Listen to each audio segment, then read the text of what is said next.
Welcome to CMSC202. This is Ali Chavez. I'm here to discuss the topics for our assignment number 3, which are the functional programming, object-oriented programming, and the modularity. Let me start with topic number 6, which is functional programming. Let's define functions first. Functions are values which can be assigned to variable or can be passed to other functions.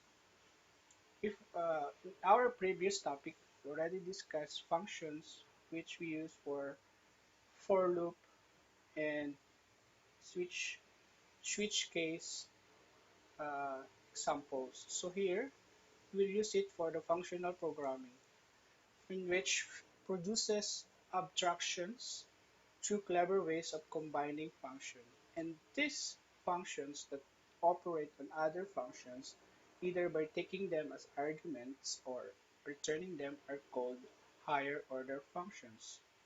And these higher order functions can be used to generalize many algorithms that regular functions cannot easily describe. Here are the advantages of using functional programming compared to the regular that we use, the for loop or the switch case. We can express things in a shorter and clearer way, and we can write a program in less time. Since it's a short code, then it's a less time. And we can write the program with less bugs also. And these codes or algorithm are usable code. Here are the examples of methods that can be used for functional programming. The map method, which is creates a new array with the results of calling of functions for every array element, while filter method is used to create an array filled with all array elements that pass a test, provided that the callback function is a function. And the reduce method reduces the array to a single value and execute a provided function for each value of the array from left to right. Here is an example of map method which creates an array element that results of calling a function for every array element. So let's find the area of the circle in each radius in the given array. So the given array has 5 elements, and using map method we can calculate the area of the circle in each element of the array. So using the syntax of the map, radii, which is the array element, that map, which is the method, and the callback function, which compute the area of the circle of each element of the array. Notice that the callback function has open and close parentheses. So make sure this is here, because if it is removed, uh, the output will be undefined. So let's output the result. Will be the new array of the circle of each element. And I use the to-fix to remove the decimal places. Here is an example of filter method, which creates an array filled with all elements that pass a test, provided this is a function. So for the given array, let's find the numbers that are divisible by 3. Before I go to using filter method, let's do this using the for loop. So using the for loop, so if radii, or the given element in the array, is divisible by 3, by using the push method, output that data. So this is the result, which is 3, 30, and 36. And then let's use the filter method for computing this. So using filter method with the syntax of equals to radii, the given array, that filter, the method, and the callback function, which is whatever number is divisible by 3, output that number. So if we output that number, it will be the same, 3, 30, and 36. So as you can see, if we check the number of characters for the filter method, it's equals to 97 characters compared to the for loop, which is 133 characters. So we can say that filter method has a shorter code compared to the for loop. Here is an example of reduce method which reduces an array to a single value, and it executes a provided function for each array of the element from left to right. So let's find the sum of the given array. Using the reduce syntax is equals to radii, the given array that reduce the method, and this is the callback function in which has two arguments, the sum and the number, and returns the sum plus number with an initial value of 0. So let's see the total sum or the sum of the given array, which is 99. So here the sum plus number will be become 3 plus 10 is equals to 13, and it will become the sum, and the next number will be 20. So 13 plus 20 is 33, and 33 plus 30 is 63, and 36 plus 63 will be equals to 99. Let's go to the next topic, which is the object-oriented programming, which is a programming paradigm that uses abstraction to create models based on the real world. And it envisions software as a collection of cooperating objects rather than a collection of functions or simply lists of commands. One of the advantages of using object-oriented programming or OOP, it promotes greater flexibility and maintainability in programming. And this is widely popular in large-scale software engineering. Compared to C++ or Java or other modern programming languages which uses class for OOP, JavaScript is a prototype-based language and contains no class statement. Instead, JavaScript uses functions as a constructor for classes. Here is an example for an empty class of a car. A constructor is a method called at the moment an object is initiated. It is usually has the same name as the class containing it. Like for example here, so we have a class or constructor with the name car. So we can call a new variable. We can using the new keyword. We can call the car function to create a new variable. And it is considered a good practice to name constructor function with the uppercase letter. You can notice that the car function has a first letter uppercase, while the regular variable has a small letter.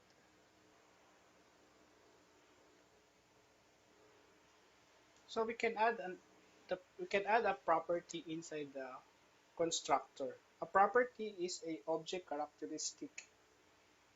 So for example, we want the name of the car, so we can state that using the keyword this, we can create the property name, and we can call the constructor with the new name Toyota Corolla and can output with the new variable car1.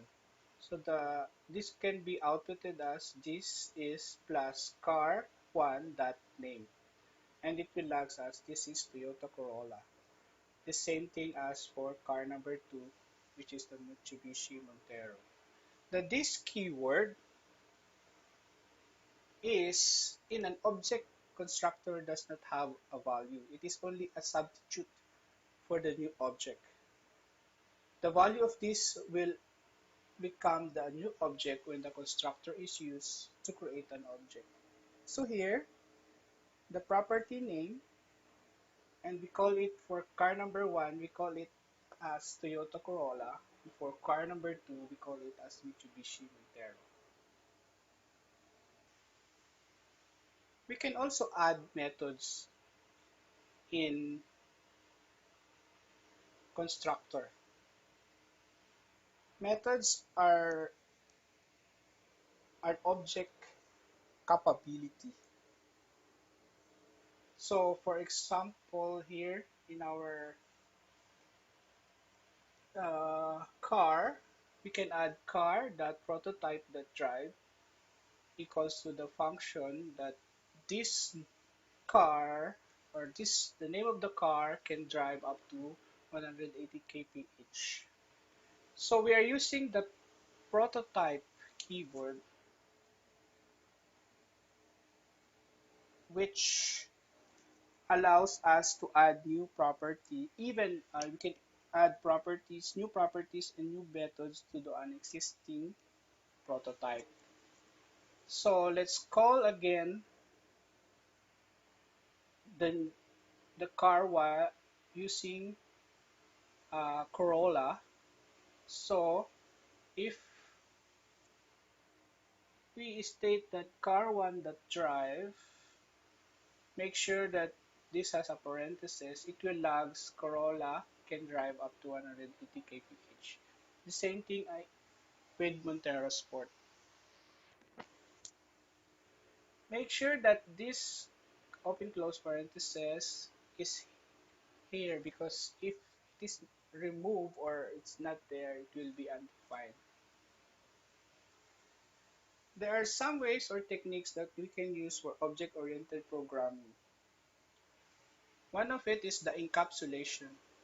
Encapsulations is like encapsulates or contains data in an instance of a class from another instance of the same class.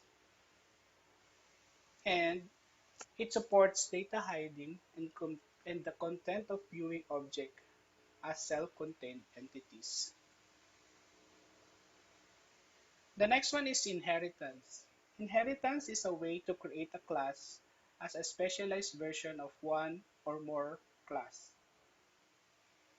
And the specialized class is commonly called the child, and the other class is commonly called the parent. So inheritance is like a parent-child relationship, while for encapsulation, it's from one class to another.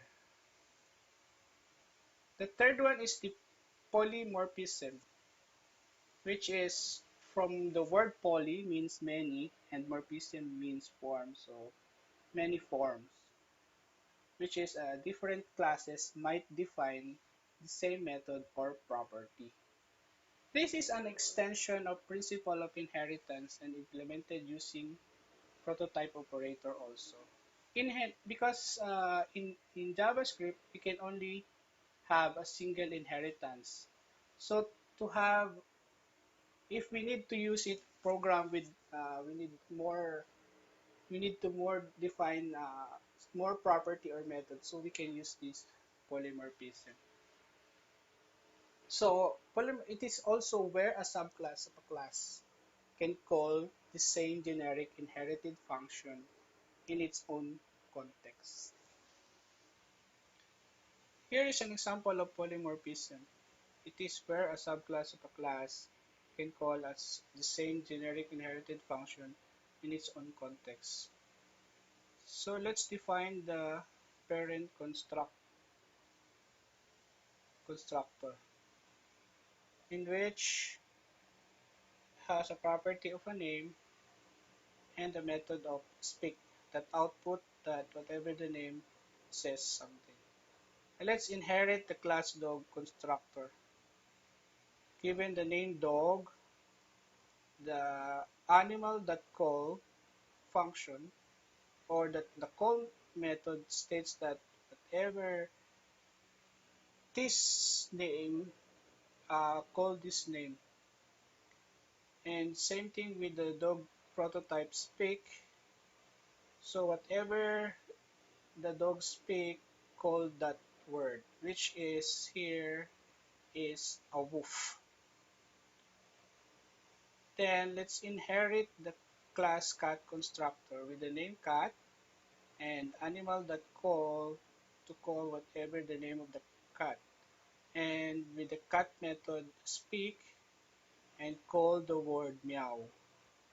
So if we have a new name for the dog, which is doggy, so we can say that the speak is equals to dog says woof. And if we use the word kitty for the cat, and it will says kitty says meow. So this is the polymorphism. Topic number 8, modularity or modules, which is defined as defined programs into cluster of codes that belong together. A good example of this is our eloquent reference book, which is the author subdivides topic by its purpose. So, like for example, our topic 6 is functional programming, topic 7 is OOP. But the good modules are highly self-contained with distinct functionality, allowing them to be shuffled, removed, or added as necessary without disrupting the system as a whole. So, for example, if we want to change something in functional programming, even you add or remove some stuff inside there, so it will not disrupt the other topics or chapters. But so why module self? So we can say because of the maintainability. It's by definition is a module is self-contained, and a well-designed module aims to lessen the dependencies on parts of the code base as much as possible so that it can grow and improve independently. So, like for example, again on the book, so even if we want to change something on one chapter, it will not affect the other chapter. So we can improve or we can edit something that can improve the chapter. Number 2 is the namespacing. In JavaScript, variables outside the scope of a top-level function are global. So it's as we said, global is we can see it everywhere. Global variables. Because of this, it's common to have namespace pollution, where completely unrelated code share global variables. So by using module, we can use this function. As you can see, there's an enclosed parenthesis. So using this enclosure, uh, we can hide this function in the global variables. In number 3, it is reusability. And if we put pieces of functionality that stand on their own into separate files and modules, so it's easier for us to track, to update, and share it to other files or a program.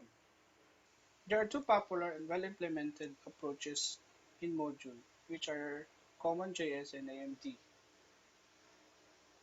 First, CommonJS module is a reusable piece of JavaScript which exports specific objects, making them available for other modules to require in their programs. We can define a CommonJS module like this. So here is a function, my module, which return hello. And by using a special object module and place a reference of our function into module that exports. This lets the CommonJS module system know what we want to expose so that other files can consume it. And if someone wants to use it, so by using the require keyword, so we can call that function. And it can still output the word hello. And two obvious benefits of this is we can avoid the global namespace pollution and making our dependencies explicit. The other one is AMD, or the asynchronous module definition. So we can define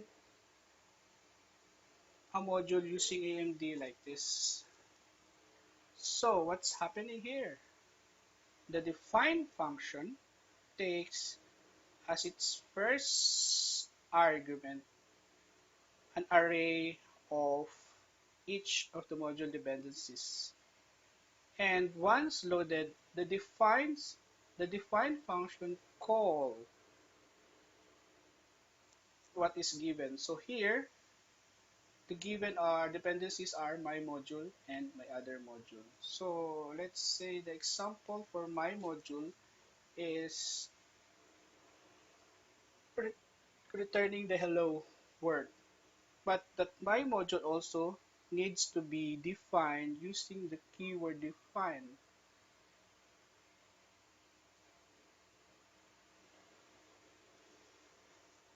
So this is the approach of the asynchronous module definition. So the benefits of using AMD, AMD takes a browser-first approach alongside the synchronous behavior to get the job done. So AMD is asynchronous compared to CommonJS, which is synchronous. And AMD modules can be object, functions, constructors, strings, JSON, and many other types, while CommonJS only support objects as modules. So, finished. Thank you very much.